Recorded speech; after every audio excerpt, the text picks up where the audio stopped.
Un soir de novembre 1989, un homme du nom de Richard Mallory est au volant de sa voiture en quête d'une relation d'un soir. Les amis, ne vous y prenez pas, Richard Mallory est bel et bien une crapule, un homme qui a déjà été condamné et fait de la prison pour agression et abus envers des femmes. Ce soir-là, il est animé par l'envie obscure de recommencer. Tout comme un chasseur, il aborde les rues en quête d'une proie facile. Ne voulant pas se donner trop de mal, il accoste une femme qui semble faire le trottoir. La jeune femme monte dans la voiture. Ils vont donc plus loin. Et à l'abri des regards indiscrets, le couple d'un soir boit, discute et la jeune femme lui parle même des différents tarifs pour leur relation à venir. Et au fur et à mesure de leur discussion, un certain malaise se laisse entrevoir. Sûr de lui et arrogant, Mallory va commencer à avoir un comportement agressif envers la jeune femme, avec l'intention d'abuser d'elle, et sans payer quoi que ce soit. Sauf que ce qu'il ne sait pas encore,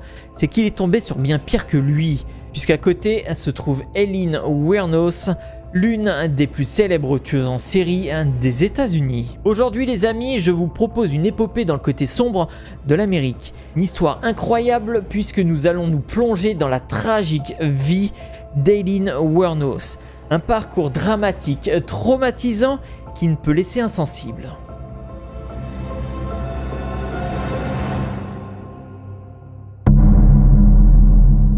Dans les contes de fées, une bonne étoile veille sur les princesses dès leur naissance. Malheureusement, Aileen n'a pas bénéficié d'une telle chance. C'est même tout l'inverse, puisque le sort va s'acharner sur elle. Et c'est sous le nom d'Aileen Carol Pittman que naît Aileen Wuornos, le 29 février 1956 à Rochester, dans le Michigan. À ce moment, sa mère, Diana Lee Pratt, n'a que 15 ans. Et l'année précédente, elle avait donné naissance à un garçon, Keith. Le père d'Aileen se nomme Léo Arthur. C'est un cambrioleur, un homme extrêmement violent et sociopathe. Aveuglée par l'amour et encore très jeune, la mère d'Aileen a fugué à 14 ans pour vivre avec Léo. Malheureusement, très vite, leur relation va changer radicalement. Cris, insultes, coups, la situation est si insupportable qu'elle abandonne son compagnon 2 mois après la naissance de sa fille. D'ailleurs, ce dernier sera arrêté plus tard pour tentative de meurtre et abus sur une fillette de 7 ans. Condamné, il sera retrouvé des années plus tard, pendu dans sa cellule. Seul et sans argent, l'adolescente de 15 ans prend une décision radicale. Elle ira laisser ses 2 enfants chez leurs grands-parents. En 1960, Keith et Aileen sont officiellement adoptés par les parents de leur mère, Lori et Britta Wuornos. Malheureusement, là encore, la petite Aileen joue de malchance. Lori, le grand-père, est un homme arrogant, maniant le ceinturon à la moindre occasion. Et Britta, sa femme, se noyait dans l'alcool pour oublier sa triste situation. C'est dans cet environnement familial que grandira Aileen, un foyer sans chaleur ni amour où la terreur régnait. En 1966, Aileen a 10 ans et son frère Keith en a 11. À l'âge où les enfants s'amusent dans la cour de l'école, les 2 jeunes enfants commencent à avoir des relations ensemble.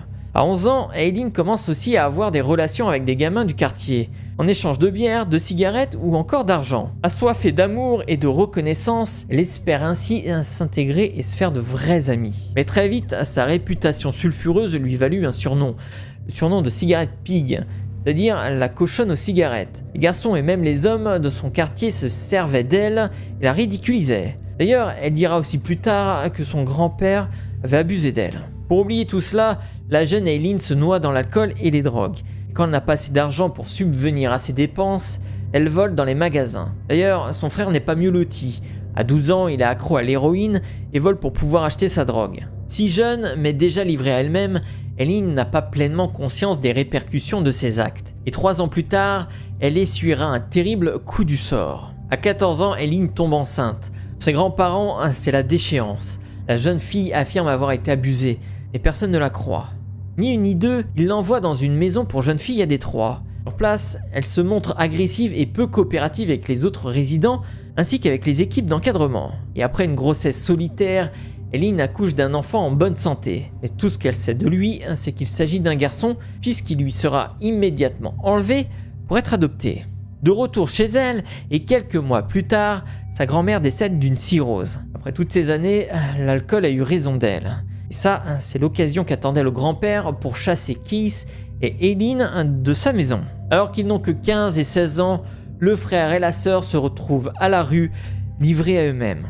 Case a la chance d'être recueilli par des amis qui le laissent vivre chez eux. Quant à Eileen, elle décide de faire le trottoir pour survivre. Avec cet argent, elle achète de la drogue, de l'alcool et vit dans des motels. Peu de temps après, Case s'engage dans l'armée et Eileen, encore une fois, se retrouve complètement seule. Pendant les 14 ans qui suivent, Eileen va mener une vie assez disparate. À 18 ans, après 3 ans à vivre sur la route, Eileen va poser ses valises au Colorado. Pour vivre, elle continue d'offrir son corps en quête d'argent facile. Pour la jeune femme, c'était la seule chose qu'elle pouvait faire. La même année, elle commence à avoir des ennuis avec la police. Le 27 mai 1974, elle est condamnée pour conduite en état d'ivresse et tir avec une arme. Elle ne sera pas présente à son procès et sera condamnée par défaut. En 1976, son grand-père se donne la mort. Étonnamment, c'est la même année qu'Eileen épouse Lewis Gratz Field, un homme fortuné âgé de 70 ans. Le dernier l'avait pris en autostop et avait été touché par l'histoire de la jeune femme. Malheureusement, au bout de 9 semaines, leur mariage volera en éclats. Eileen est violente, manipulatrice et agressive. Son mari l'accuse même de dilapider sa fortune et finit par se séparer. Le 17 juillet de la même année, Eileen essuie un énième coup dur. Son frère, Keith, alors âgé de 20 ans, meurt des suites d'un cancer de la gorge. Son frère, son unique soutien, son rock, lui aussi s'en est allé définitivement, la laissant une nouvelle fois complètement seule. Durant les années qui suivent, elle renoue avec ses démons, à savoir l'alcool, la drogue et écume les trottoirs en quête d'argent. Elle multipliera les délits, conduite en état d'ivresse, vol ou encore escroquerie. Seule et désespérée, elle essaiera même de se donner la mort. Elle sera aussi condamnée à 3 ans de prison pour avoir braqué une épicerie. Et entre 2 aventures d'un soir, elle écume les bars. C'est là qu'elle fera la rencontre qui changera sa vie. En 1986, dans un bar, elle fait la rencontre de Thierry Amour, alors âgé de 24 ans. Les 2 femmes s'entendent rapidement et un amour véritable va naître de cette rencontre. Après 29 ans d'errance, Eileen a enfin l'impression d'avoir trouvé une raison de vivre.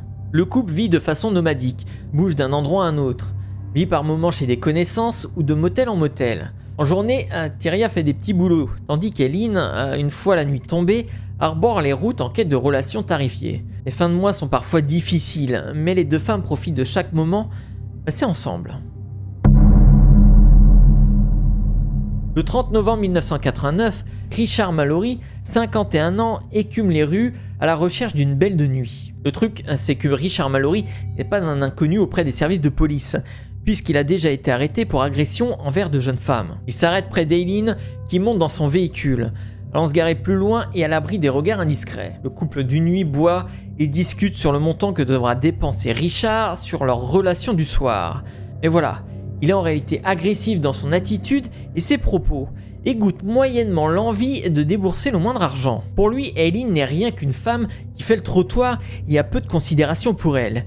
Il va alors tenter de l'agresser afin d'abuser d'elle. Sauf qu'Eileen n'est pas du tout du genre à se laisser faire. Dans leur échauffourée, elle sort son revolver, un calibre 22, et dégoûtée par les agissements répugnants de ce porc, elle lui tire 4 balles, dont 2 qui viendront perforer son poumon. Au bout de quelques minutes, Mallory se vide de son sang et meurt. D'un sang-froid à toute épreuve, Eileen lui fait les poches avant d'aller abandonner son corps.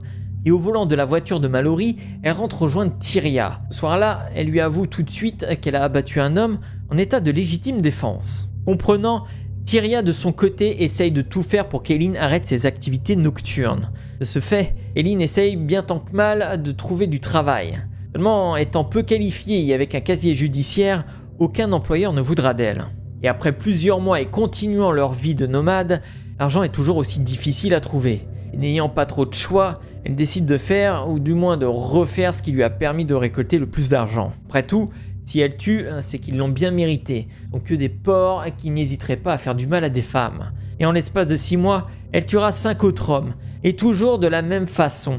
Elle attend son futur client sur le bord de la route, vont plus loin à l'abri des regards indiscrets, puis, juste avant de passer à l'acte, elle le crible de balles. Elle les détrousse et cache ensuite le corps dans la nature avant de repartir au volant de leur véhicule. Toujours de la même manière, la même méthodologie.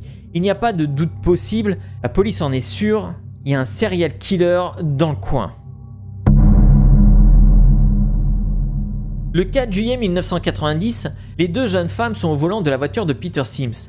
La dernière victime en date, Daylin. Après un virage, elles auront un accident. Rien de grave, mais des témoins voulant leur apporter leur aide les voient. Elles reprendront ensuite la voiture avant de l'abandonner plus loin. Trouvant le véhicule, la police récoltera l'empreinte Daylin sur l'une des portières, ainsi que leur description auprès des témoins. Ils ne feront pas le lien tout de suite avec les autres meurtres, puisque le corps de Peter Sims n'a pas été retrouvé. Pour eux, il s'agit pour le moment que d'un vol de voiture et d'une disparition. En parallèle, l'enquête sur les meurtres poursuit son cours, mais la police n'aura aucun indice. Chaque véhicule est minutieusement nettoyé et la seule chose qu'ils savent, avec l'étude balistique, est que l'arme du crime est un calibre 22. Ils vont même suspecter plusieurs personnes venant de l'entourage des victimes, mais en vain. Et c'est en cherchant des crimes similaires qu'ils vont faire le lien entre les deux affaires. Certes, ils n'ont pas retrouvé le corps de Sims, et la méthode laisse à penser que cela pourrait être le même auteur. Et donc, ce n'est pas un homme, mais deux femmes. Ils ont donc une empreinte et un portrait robot qu'ils diffuseront aussitôt dans les médias. Continuant l'enquête sur les meurtres, la police fera aussi le tour des prêteurs sur gage. Après tout, si des objets appartenant aux victimes sont retrouvés, ils pourront peut-être savoir qui les a fournis. Et tout cela est un véritable travail de fourmi et prend beaucoup de temps. De leur côté, la diffusion des portraits robots vont aboutir à plusieurs témoignages, dont l'un emmènera la police jusqu'à un motel. Malheureusement, les deux jeunes femmes étaient déjà parties depuis un moment. En consultant le registre, ils vont avoir un nom, le nom de Camille Marsh Green. Et avec ce nom, ils vont le communiquer aux différents prêteurs sur gage de la région. Et là, ils tombent effectivement sur le même nom et prénom. Une certaine Camille Marsh Green aurait laissé une montre en échange d'argent. Et après expertise, il s'agit bien de la montre de Richard Mallory. La police est donc sûre, le tueur en série est bien une femme, voire même peut-être deux femmes. Mais malgré tout, ils n'ont que très peu d'éléments. S'ils savent bien que c'est deux femmes et qu'ils savent à peu près à quoi elles ressemblent, ils se doutent bien aussi que ce n'est pas un vrai nom, ni un vrai prénom qui a été donné sur le registre. Jusqu'au jour où ils vont avoir une bonne nouvelle. L'empreinte retrouvée sur la voiture a été enfin identifiée. Une jeune femme a été arrêtée quelques années auparavant pour port d'armes illégales. Cette arme, c'est un calibre 22 et son nom, c'est Eileen Wuornos. De son côté, 5 mois après l'abandon de la voiture de Sims, Eileen continuera et assassinera deux autres hommes alors que la police est à ses trousses. Pour Tyria, cette situation est invivable. Elle voit bien que leur portrait robot passe partout à la télé. Elle en a marre de se cacher et elle a du mal avec l'idée d'être considérée comme une criminelle. Ça, ce n'est pas du tout la vie qu'elle rêvait d'avoir avec Eileen. Les deux jeunes femmes finirent par se séparer et Tyria part se réfugier chez sa sœur en Pennsylvanie. En parallèle, les langues se délient et la police remonte la piste d'Eileen jusqu'à un bar où elle avait ses habitudes. Et le soir du 9 janvier 1991, Eileen est arrêtée. Sauf qu'un petit détail majeur va clocher et mettre en rogne le procureur face aux policiers qui l'ont arrêté. Ils n'ont pas l'arme du crime et aucune preuve réelle que c'est bien Eileen ou même Tyria qui aurait commis ces crimes. De plus, Eileen n'a pas l'intention de parler. Donc, par la suite, leur objectif, au-delà de retrouver l'arme, c'est de retrouver Tyria et d'avoir d'éventuels aveux. Ils vont donc retrouver la jeune femme en Pennsylvanie. Ils n'auront pas grand-chose à faire pour que Tyria comprenne que si elle ne collabore pas, elle est complice de la mort de 7 personnes et qu'elle risque la prison à perpétuité, voire pire, peut-être la mort. Ils vont donc convenir d'un accord. Tyria va appeler Eileen qui se trouve actuellement en prison pour qu'au fil de leur conversation, qu'elle puisse parler et avouer les crimes qu'elle a commis. Eileen, comprenant bien la situation et voulant dédouaner toute responsabilité de Tyria, elle avoua. Elle avoua chaque crime qu'elle a commis pour protéger la femme qu'elle aime. Elle dira où est le calibre 22 qui a servi au meurtre ainsi que tous les objets et argent volés aux différentes victimes. Lors de son procès, Tyria témoignera à charge contre elle. Pour sa défense, Eileen dira que chaque personne qu'elle a tuée avait tenté d'abuser d'elle, que c'était que des porcs et qu'ils méritaient leur sort. Le 31 janvier 1992, elle est condamnée une première fois pour la peine capitale pour le meurtre de Richard Mallory. Par la suite, elle sera reconnue coupable pour les 5 autres meurtres et pour 7 chefs de vol, mais pas pour Peter Sims puisque c'est le seul corps qui n'a jamais été retrouvé. Eileen passera plus de 10 ans dans les couloirs de la mort et à bout de souffle, elle appellera la mort de toutes ses forces, convaincue qu'en cette décision réside son salut. Elle se séparera même de son conseil juridique et ne souhaite plus faire appel. Elle demandera même à ce que soit avancée son exécution, chose que le procureur acceptera. Et c'est ainsi que le 9 octobre 2002, à l'âge de 42 ans, la vie tragique d'Ellen Wuornos s'arrête dans un dernier souffle suite à une injection létale. Merci à tous d'avoir regardé cet épisode et si vous voulez pas louper les prochaines vidéos et que vous n'êtes pas encore abonné à la chaîne, vous pouvez le faire en cliquant juste là. Et si vous voulez voir une nouvelle vidéo, vous pouvez cliquer juste ici. Quant à moi, je vous dis à très bientôt.